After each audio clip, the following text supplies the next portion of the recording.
I was on Wall Street covering internet stocks. So I was covering Amazon during the Great Recession, and I got fired from my job.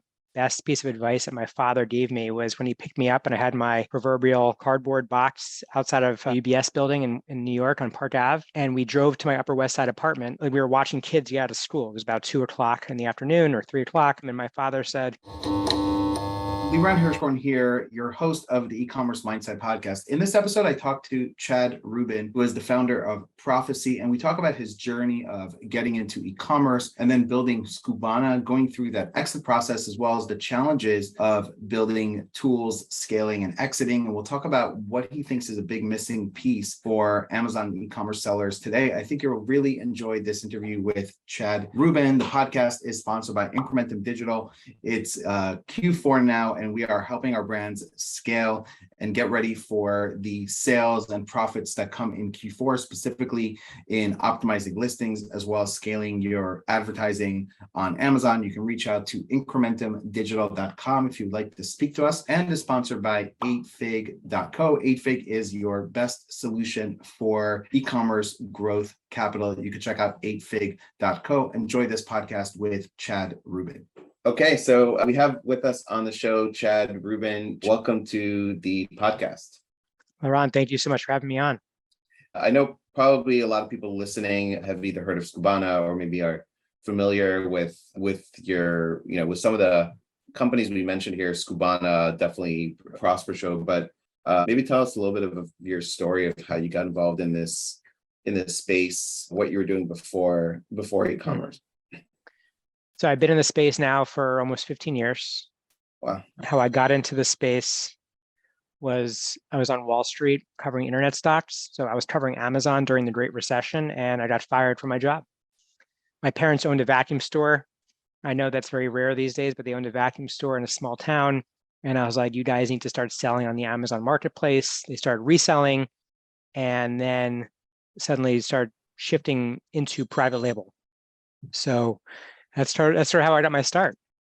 Yeah, it's pretty amazing how I'm sure at the time getting fired was not a great thing, but sometimes how you look backwards and what seems like your greatest disappointment is actually one of the best things that happened to you in your entire life, right? Amazing. Yeah. So my just background, I would say like the best piece of advice that my father gave me was when he picked me up and I had my proverbial cardboard box outside of a UBS building in New York on Park Ave. And we drove to my Upper West Side apartment. And by the way, they were reselling during this time. And my father said, we were watching kids get out of school. It was about 2 o'clock in the afternoon or 3 o'clock. And he's like, see those kids over there? They're free and so are you. And that really struck me. And I was like, wow, you're right. I am like liberated to do whatever I want to do right now. And it doesn't have to be this way. And so a whole opportunity opened up to me. Wow. Yeah, it's pretty amazing. And I guess it also shows you the power of having, supportive family members, right? Because I can sort of imagine if I had lost a corporate job, my Jewish mother would immediately be like, you got to start looking for another job, right? Because like for a lot of us, I think the parents in the old school generation, the whole thing was, you get a good education and then you just get a good paying job from somebody else. And that was kind of how you're supposed to do it. Nah, don't get me wrong. Like my grandparents were always like, what are you doing? You need to be a doctor. You need to be a lawyer. You need to be an engineer. And that was none of those things. Right. Yeah, it's pretty amazing. So you started selling vacuum related products, which is still the e-commerce business that you have today. And then how did you get into Prosper, Skubana, these other businesses aside from selling products? Yeah. So by the way, when we first started, I was just Crucial Vacuum. Nobody was private labeling. FBA had just been activated. And there's a gentleman named James Thompson, who is my account manager at Amazon, who saved my butt a few times of like suspension. And back in the day, like there's still not a lot of support today, but there wasn't a whole lot of support, but he was my direct account manager. So he would help me get out of Jiffy's, let's just say. He was in the Amazon, like there was no Amazon ecosystem back then. Right. Not like it is today. What year are we in at this point? probably 2009. Wow. And I was like, hey, like I'm trying to sell on all these different channels, not just Amazon. I'm thinking about starting a software because like all these softwares are just point systems. There's just an inventory system. There's a shipping system. They don't have FBA built into it yet. The API to FBA and Amazon was like super nascent at the time. It was very early stage. We were just in the genesis of like really the marketplace flourishing. And I said, I'm about to start the software. And he's like, hey, I got some Amazon options. Like, why don't I invest? So he came in and invested. And then he called me up, I don't know how much longer after that, and was like, hey, I'm starting this conference. We need to build community. It's so fragmented. Nobody is making connections. And do you want to be part of it? And I was like, I'm in, baby. So it's been a really, really, really beautiful relationship that we've had and maintained even up to this point. Yeah, it's amazing. And so that was the beginning. That was the beginning of Prosper, and that was the beginning of building Skubana. And you ended up obviously growing Skubana and exiting, right? Was this your first sort of exit in your career? Well, we exited. Let's see. So I've actually exited an agency back in the day. I was like a sort of co-founder of it, but like on the sidelines, right? So more passive. That was sold to a public entity. And then we sold Skubana in 21, which is sort of the magnus opus of my career thus far. And I'm 37, so I'm hoping to have many other big home runs. Yep. Or I would say it was a third base hit. It was great and a blessing. And then we sold Prosper Show. So it's been 3 total to date.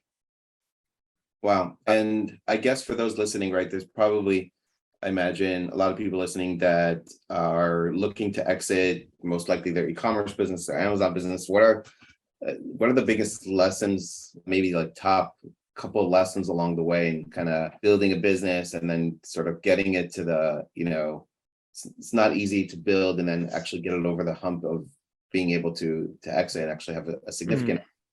Yeah. I think it's hard to start, right? It's hard to operate, and then it's hard to actually find somebody to see value in what you've created to an exit. Like the chances of it happening are rare, right? And when it does happen, it's amazing. And by the way, let's not forget, I've made a ton of mistakes. I've actually outlined a lot of those mistakes. And in my biggest post I've made on LinkedIn, I think it had like over 100,000 impressions. Wow. Which is like all the lessons that I've made in the 7 years that it took me to build these entities. So for you, it was Skubana a 7-year effort? Skubana was 7 years. Yeah, it was roughly about 2014. And then we sold in 2021. Yeah, which is also like, I guess you have to appreciate that because, you see a lot of people starting an Amazon business and 2-3 years later, they're able to exit. And 7 years seems like a long time, but for exiting a business, it's actually probably pretty average, right? In terms of the time, you have to have a lot of patience to see it through. I think in the Amazon space, especially in the last couple of years, people got a little spoiled. Like nobody had a business for 7 years that they were exiting. I think they say typically on average, like if you're starting a startup, a software business, it's a 7 to 10 year journey.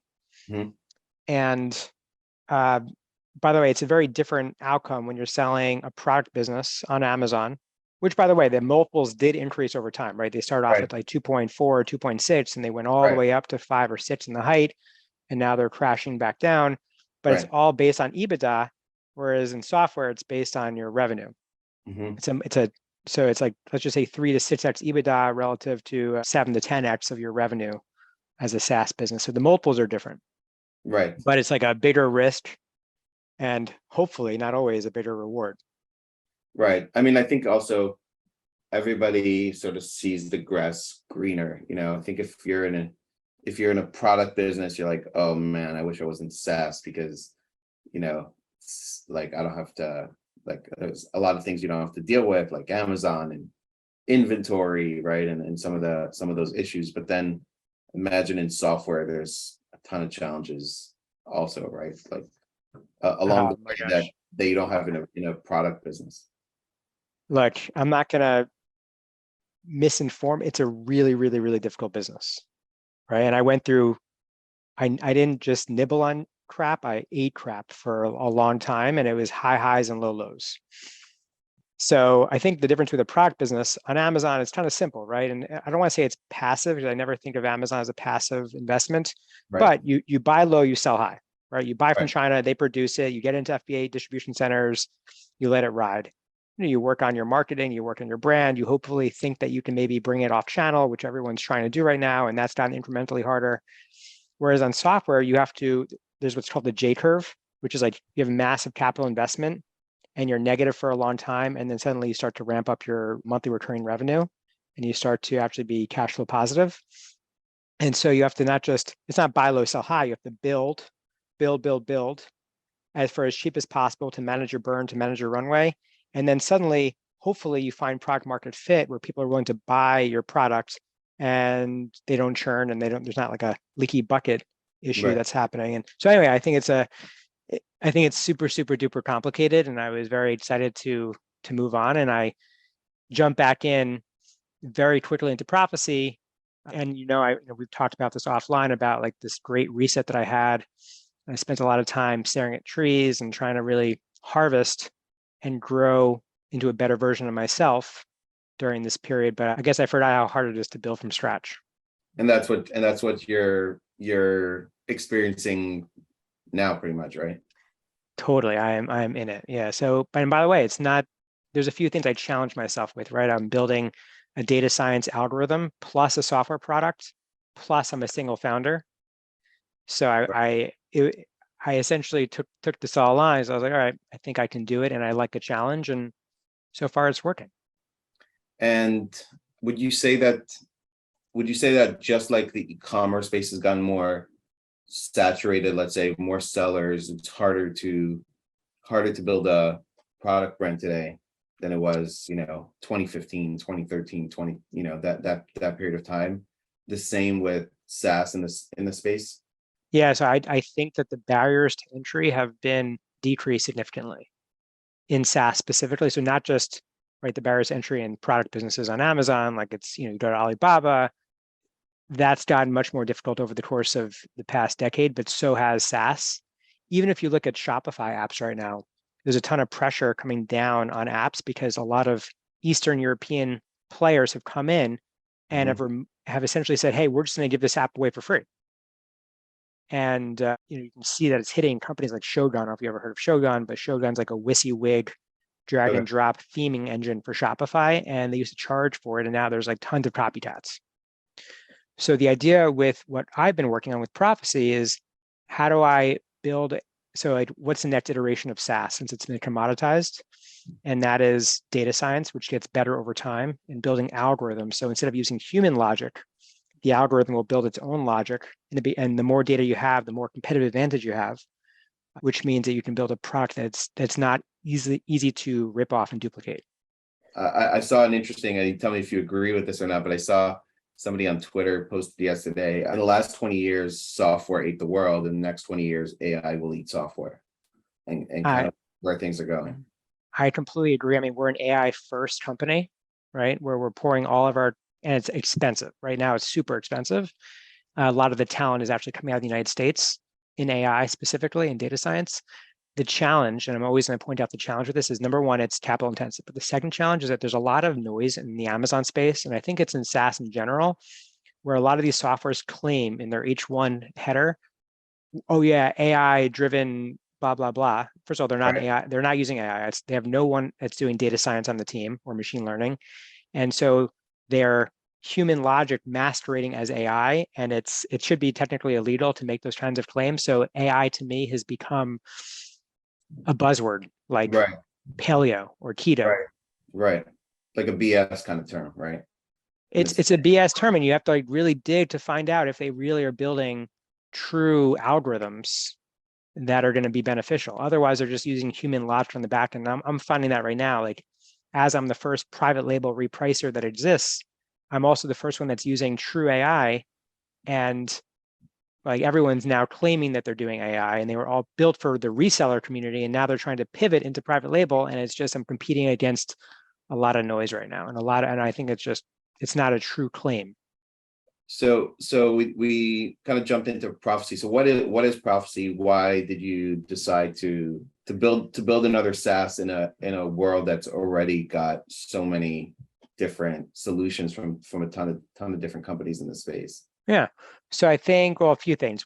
I like to incubate and experience problems firsthand. So I am experiencing a lot of compression, a lot of my tacos are and PPC spend. I've been working on that. I've been working on compressing margins. I've been working on the fact that like my supply chain resources or This is in your e-commerce business. exactly. Yeah. So after I exited Steuben, I came back and I started working on Crucial, seeing how I can improve everything. And I was trying everything.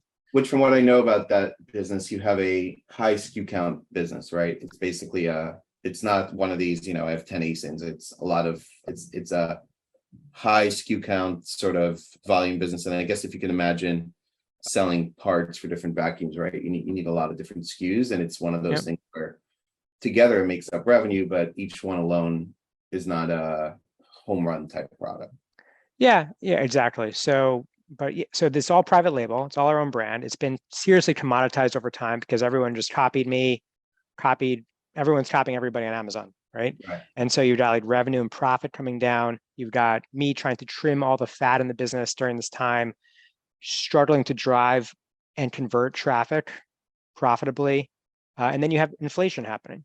And I think, by the way, it's not just me that's experiencing this, but it's something that I've been working through. And the one thing that I wasn't touching was price. And many sellers aren't touching price. Like everyone's adjusting their ad spend, which is the ACOS, right, is essentially a percentage of what you make to what you spend to what you make, right? And so everyone's adjusting what they spend, but no one's adjusting what they make on the top line. And so what if you can actually dynamically do this? And what if there's so many variables on Amazon to consume that you can have a machine driving the most optimal decision, which is the optimal price that's going to maximize profit without sacrificing your BSR. Right, because essentially today, I guess most people are kind of just guessing, right? You have a product, you need to make a certain margin, you kind of eyeball where the competitors are or pull some spreadsheets in terms of where the competitors are, what the average price is, and then you kind of price your product and maybe make some changes here and there, but you're not, I guess there's not as much science behind it. There's more, people are using kind of intuition for figuring out their pricing. Yeah, I mean, I would say it's like, hey, a little bit of this happening, right? A little guesswork. Yeah. It could be like, hey, I want to market to market, so I want to just price it to my competitors or a couple pennies under it. Right. And the other question I started wondering is like, well, why does pricing have to be static? And if you look at Amazon changes pricing 2.5 million times a day. You look at Uber's has something called surge pricing, which dynamically changes pricing based on demand, supply, and based on a whole other factors, where you are in the geography. Airbnb has something called smart pricing. So everyone is actually, these big power players in tech are dynamically changing price to maximize every penny of profit. Why aren't 3P private label sellers doing this? It seems like it's a no-brainer, especially in a world where it's fast moving on Amazon. Amazon's just a fast moving, living, breathing marketplace. Why isn't price fast moving? And why isn't price looked at in that way? And pricing shouldn't be one size fits all. Right. Yeah. So essentially, there is no solution on the market that does this, that dynamically helps you price, not just based on your own profits, but also based on a variety of factors. What are those factors that I guess the software, the AI is considering when trying to figure out what your optimal price is? And let me just address the first thing you said. There's no other software. So there's software that was helping resellers and now is trying to pivot to private label. Right. It's all based on human logic. There's a couple of softwares out there that say, hey, here's your target velocity. I want a lower price till we achieve a specific velocity. And so the challenge with that is like, you're only looking at one data point, right? You're saying, hey, I want to just move velocity, but it doesn't take into account your profit, doesn't take into account your competitors' inventory or your competitors' reviews or your competitors' price. You don't operate in a vacuum on Amazon as a private label seller. And so for us, there's like macro factors, right? Temporal factors like seasonality, holidays, as an example, inflation. But then you have your competitive landscape. So we do reverse ASIN lookup. We find your competitors on the keywords that you're ranking for. Everything's driven based on keywords. we go in and grab your competitors and all the information possible. Think about all the variables that you can pull in on a listing. So I'm assuming reviews is a factor, right? If I have 500 reviews and going up against a guy with 20,000 reviews, probably don't have the same pricing power they do. Exactly. So there's review count, but then there's review like quality, right? And then there's the recency of reviews, right? There's your price. There's traffic data that we pull in, right? Conversion rate, session rate on your own product. We pull in from third parties other information like units and revenue. All of this is coming in, and it's too much for a brain to handle. Meaning, if you have one product, even if you have one product, like by the time you come up with the right price, the optimal price, it's changed already. So, and pricing is, by the way, it's easy to change. It's super hard to test because of all these variables. Right.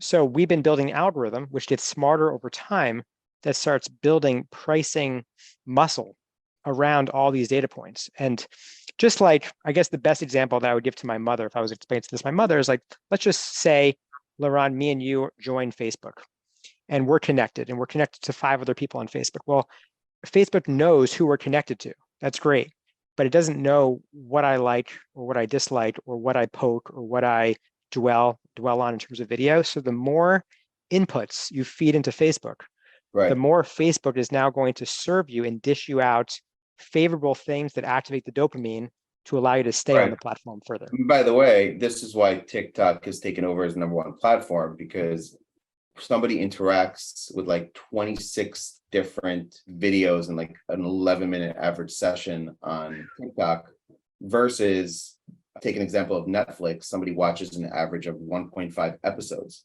per day. This is an article by Scott Galloway.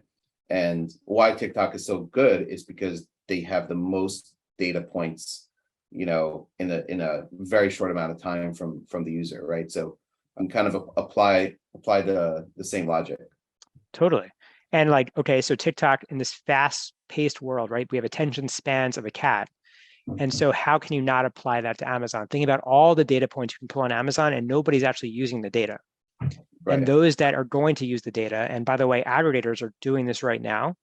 And I made a LinkedIn post about this specifically, is like the rise of the algorithmic brand. Those that are using data to make decisions are going to be the ones that are efficiently able to compete in the next era on Amazon. What are you seeing as far as the success or benefits of using this? Well, I mean, for us, it all comes down to capturing value, monetizing, and then increasing profit. And what happens to increasing profit? Everyone's, by the way, rushing right now to increase profit, sustainable profit, right? We're making a move or a transition from grow at all costs to growing profitably and sustainably as we go deeper and deeper into a recession. And so our outcome that we built for a model, we've only built one model and one model only, and that is to maximize your profit without sacrificing your competitive position. And so in a world where everybody is just guessing, in a world where people price a product and leave it there for weeks, sometimes months, we believe that there's an arbitrage opportunity to maximize profit. And we're seeing that in their first cohort of customers that we went live with, anywhere from an 8 to 12% increase of profit. And when you're using the tool, are you kind of telling the tool what your goal is with a particular product? Because let's say I'm launching a new product. My first goal is to get my first, 500 reviews and sort of. So yeah, that's a great point. We worked with the clients to bring them on. Like if someone's in a honeymoon period or in their first launch, that's not what we've built. Right. We could build that, right? And maybe that's on the roadmap, right? But the primary focus for our algorithm and our model is how do we maximize profit, increase your profit, increase your enterprise value as an Amazon brand. And we do that. We're here to speed up your profits, to harvest profits. We're not here to help you speed up your BSR right now. Got it. So it would make more sense then to sort of enroll your, I would say, more mature SKUs, right? That correct. They're generating profit, but maybe margins have been compressed, and you really want to maximize profit. Is there concern about losing that velocity, or the algorithm is also obviously taking that into We're taking into account unit velocity. We're taking into account your BSR in the categories that you're listed in. And so it won't sacrifice your competitive positioning. Like it knows what keywords you're ranking for, where you're one, where you're two. But just because a garlic press is $14.99 and you're pricing at $10.99 doesn't mean that's the optimal price for you, right? That Right. garlic press might be FBA, might not be FBA. It might have the small business badge, it may not have the small business But badge. is the software putting strategies? So I've been reading up on this lawsuit between a guy who sold his business to SellerX I saw and that. I saw you post that. Yeah. over his earnout, right? Hmm. And one of the interesting things he mentioned, so he's suing for $900,000 because he says they didn't stick to the terms of the agreement where they were supposed to maintain stock on every single SKU and they were supposed to continue to spend on advertising and all these things that were in the contract, which seems to was written, in my opinion, sort of very favorable to the seller. But I think this was 2021, so kind of makes sense that it was favorable to the seller with competition. So one of the things the seller claimed there is that when he would see a new competitor come in, he would get way more aggressive on his price and basically box them out of the market, right? For a certain amount of time and sort of take a hit on profit, box them out of the market, and then move back up. One of the complaints he was making was that when a new entrant came into the market after he sold, he advised them to go with this strategy. I think he advised them, or they didn't go with this strategy. And basically they were just focused on maximizing margin. And as a result, somebody came in underpriced and they didn't kind of bring their price down to compete and they didn't box them out. And as a result, they lost a whole bunch of market share. And, this new competitor ended up taking sizable market share. And as a result, they weren't able to have the success he would have had if he would have implemented that strategy. So again, is the software sort of smart enough to sort of recognize that new entrant and say, okay, changing course here from maximizing profit to this new competitor that has come and dropped the price, and now we're going to go box them out? So we don't have a box out strategy per se. And by the way, what an algorithm does, it creates its own if then statements, and you can have like nodes and umbrellas of like if then statements and decision trees that no human brain can process. So I don't know I don't know this specific story. I know that it's going to be hard. It's going to be an uphill battle for him to prove like what would have happened. Right. Right. Yep. Should he have boxed out this competitor? I think for me, most aggregators, by the way, from the people that I've spoken with, typically buy a company and they're actually seeing value loss after the acquisition. So this is not just seller X, right? It's happening across the board. When you take the gritty Amazon seller out of the picture, and you allow corporate suits in, or people just out of grad to run a business that they had no business running, you're gonna have loss. You're gonna have value leakage, I would say.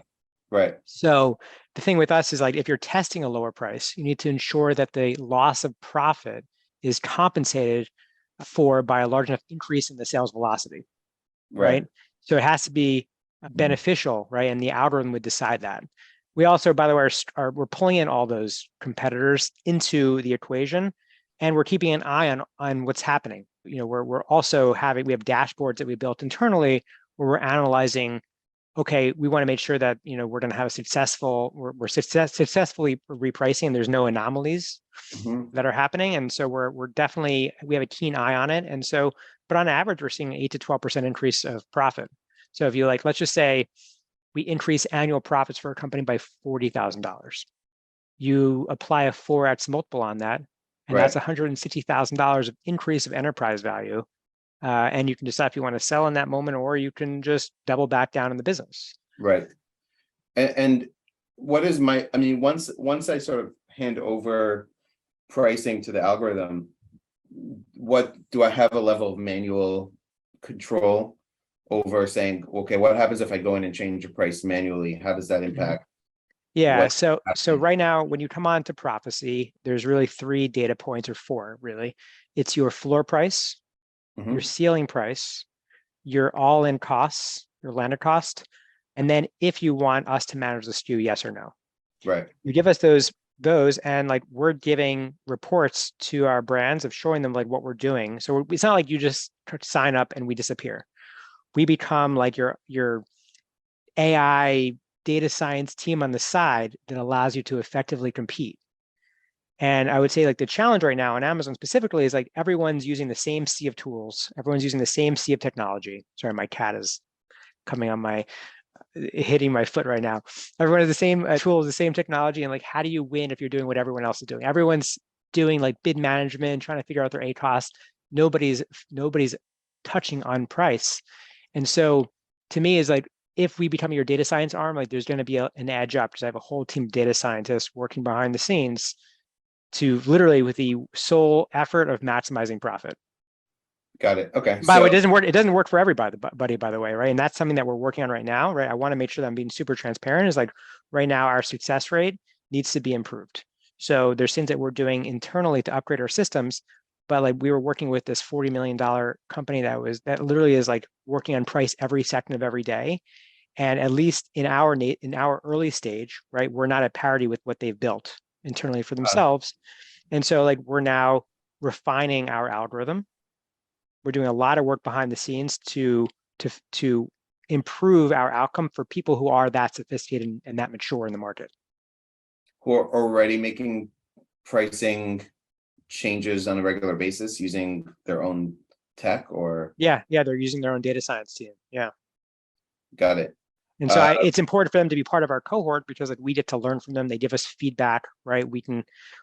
They're smart, right? They're already doing it and they can point us in a way of like, hey, this is what you can improve on. This is where we've done better. This is where you've done better. And we're actually taking that feedback and integrating it back into the product. Got it. Makes sense. So on Profasee, if people want to check that out, it's profasee.com, I'm assuming. PROFASEE.com. It's a play on words, profit you could see. And it's also the word prophecy is biblical, where essentially you're predicting with a level of certainty that something's going to happen. So you go to profasee.com, check it out. The other thing we've been doing is we've been bringing on people who are, we've been working with some on the buy side and some on the sell side where we can pull in their data through the APIs and we can back test where they're leaving money on the table and how much we expect to increase their profit if they were to use Profasee. And so in the diligence process, we can work with an aggregator, for example, and identify where they're leaving money on the table because like their focus is we want to essentially create more value in an org that we buy it, right? We want to increase the EBITDA. Like that's their right. Okay. Yes. Super interesting. Looking forward to, I'm sure you're working on case studies and how you're able to increase sales. I would imagine that this is going to be especially impactful during Q4, where there's a great opportunity to increase price, especially as competitors go out of stock and the demand just increases every single day as we get into Black Friday, Cyber Monday weekend, and there's a great opportunity. And so the brands are putting a floor and a max price, right? Yep, in there. exactly. And there's some brands that also don't want to get called out on like gouging during certain times, right? And but just so everyone knows, like we actually have built in suppression management technology into the system, so we can identify if you get suppressed, right? And that becomes a data point that we can read, but we immediately reset to your old price if that happens. Got it. And like to make sure that this is like, I think if there's somebody that doesn't want to use Profasee, but they're listening to this conversation together, if anything that we were going to take away from this call, it would be, how do you create a committee and institutionalize in your organization a way to really start analyzing your pricing, right? Quantifying it, meeting with your team. I think that's a fundamental step that people can be employing without even using a repricer, right? Having regular pricing reviews. Right. As a dedicated topic, it could be if you're having an L10 meeting, right? But it should be part of your updates. It could be a headline in the update, and then connecting the price discipline to all functions of the organization. Right, because when you're making that price change, I mean, I'm assuming you're also looking at the performance of advertising, right? For example, because obviously I raise my price, how is that affecting my performance? But if you're looking at, I guess, overall profit, then I'm sure you're taking that the ACoS and the change in ACoS into account. Yep. So we're, at least for us, I mean, if you're going to do this on your own, there's actually an example on Profasee.com. There's like a little template that I was doing before I started Profasee of how I would be looking at SKUs, analyzing data, and figuring out what to change pricing to maximize profit throughout the day. And then I was like, okay, there has to be a better way, right? Like there has to be a better way of finding the dots and connecting the dots, which is why I started Profasee. But back to the advertising piece, Profasee pulls in your advertising information. We're already integrated to the API. So when you come on board, we tap into the advertising API and the SP API and start downloading and pulling in all that information to the system. Got it. Makes sense. I want to touch on, before we go, actually, I want to touch on two things. One, you've had some posts about kind of some of your gripes about the events in this space, and it's kind of all pretty similar with the same speakers, and that people are really just going for networking. So like, why do we even have the speakers, in the first place, maybe, or trying to, what do you think is kind of, let's say, wrong and with the current state of events in the space, and what do you think could make it better? Yeah. So, and I was wondering if you're working on an event, because you've been talking about events. Yeah. So I actually care most about time, right? And so as I have a 3-year-old son, and I'm very, very active in his life. And so if I care about time because time is short, right? And time is finite, and we're on this planet for a very short time. And so if I'm going to be away from my family, I really want to go to events that are transformative, right? And so I think Tony Robbins has transformative events, and I don't think that I think there is an opportunity to gather in a way together that allows us to connect deeply, to wake us up from our own routine that we're stuck in, and walk away the fullest version of ourselves. And so my post wasn't necessarily to like put down the event. It was actually to say, hey, here's some feedback. Like, let's gather in a different way, because all these events, it's never been easier to start an event. Every software company has their own event now. There seems like there's like 2 events a month in the Amazon space. Right. It's actually getting like out of control, in my opinion. Right. What started as Prosper Show is now every month there's something happening with all the same people speaking that are recycled speakers. So is there a way that we can gather in a much more memorable, transformative way? Because like in the way that we're gathering today, it just doesn't suit me. Like, what do I do at an event? I stand in the hallway. I go up to you and I give you a big hug and we chat for a long time. I barely go into the speaker sessions because they're a waste of my time. I try to find value from the people I'm speaking with to elevate them and bring meaningful conversation into our lives together, and like really deeply understand, how can I serve you? How can I connect with you? How can I help you? And then the same reciprocity comes my way. Right. So I'm not seeing that in our space, and I just want my potentiality to be activated. Yeah, it's interesting. As you say this, I had this idea in, I don't know, it's like 2018 or 2019, before COVID, that somebody that there's space to make a totally different type of event than kind of exists, right? Which is sort of like part, like you said, part Tony Robbins, part e-commerce, part health related topics, that a lot of health, relationships, entrepreneurships, could be in the middle of a forest somewhere, right? Doing yoga or something, right? That there's this opportunity for things that a lot of entrepreneurs care about, that would affect them, that doesn't really exist in this space. So definitely, totally. And so I think it's partly adventure and building moments and experiences together. And I think there's another piece I just wanted to share, which is like, I'm in the hallways and I'm meeting cool people, and you have a lot to share in the space. I think that, you didn't speak, right? I've not spoken, not a Prosper or last. Yeah. So you have this wealth of information, right? And so when we're at a speaker session, and whether they're paid or not, or they have some sort of back end that they want to sell, which happens all the time.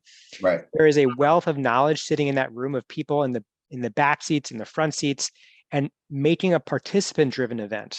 Right. Like, instead of like some corporate person coming up with the speaker topics, like you can have events where you're pulling from the people that are there who have so much to add. They're on the grind, they're hustling through, they're gritty, and we can be learning from each other and building those relationships. And that's just not happening.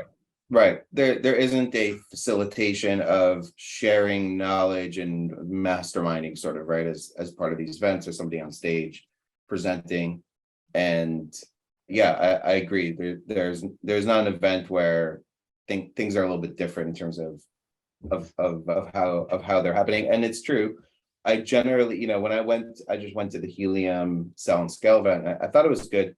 Thought they did a good job of how they put it on. Networking was really good. I went into one talk, basically Gary V, that added value for me. Actually, I went in before he was on, so I was sitting on a panel that was before him. I got some value there, but primarily I went for being able to sit down with people in the space that, yeah, I kind of know, or meet sellers and meet them on a one-on-one level, but not necessarily this benefit of the community level of knowledge that's there, and how do we kind of extract that and share it, And it's the other piece is like you probably had to take it upon yourself to go out and find people, to meet people. Yeah. And I did the same thing, because I'm like, okay, I'm here to get value from the event. I need to create my own value. Right. But I spent all this money.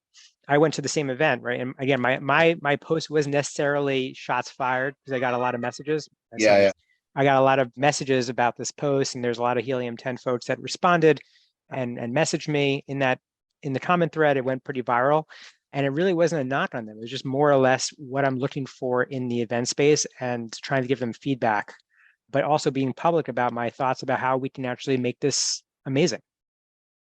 There's a Profasee 2023 event in the future? Would you put on an event? It's a huge undertaking. Yeah, no, I'm not even, like, literally my feedback was just, I just want to be inspired. I want to be overwhelmed, and I want to be coming away from this experience like a better person.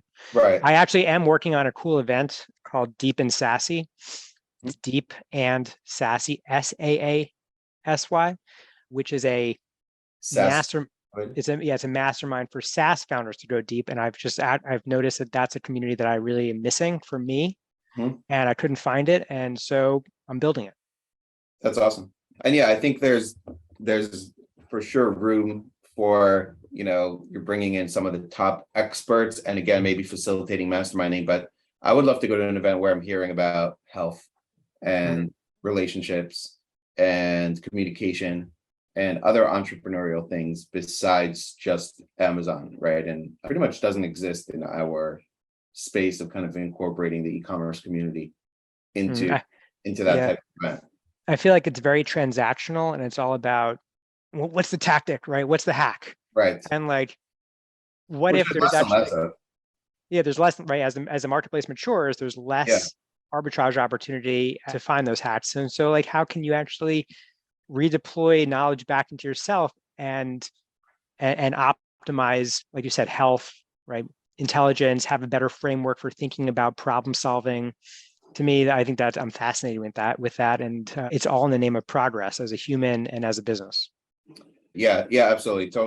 Totally agree. I want to touch off on, last thing is, you mentioned earlier that you went into some tree hugging.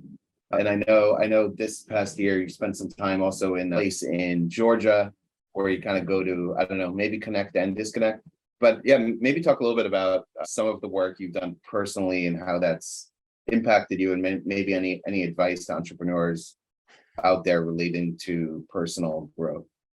Yeah, well, I love self-help books. I always have. And when you start grinding and building a company, the opportunity to grow and harvest and deploy resources to yourself, because you're constantly like helping other people, becomes smaller and smaller. You have to really work on work-life integration in that way. And I feel like I lost a lot of myself during the process of building Stubana. That's my honest take. Like, it took a lot out of me. I had a lot of friends and family that invested in the company. I had near-death moments where I thought I was going to get an F on my report card, right, for the company itself. Like, we had some really hard times, some trying times, and some beautiful times too. Right. And so when I sold in April 21, I was like, okay, I can like jump back into this. I could work for somebody else. Like, what is the best use of my time? And I decided to level up and just hire a bunch of coaches. I was like, okay, if money is no object, how can I come away from this period better, right? So if I was 2.1 version of myself in 2021, come away into 2022 2.2 version.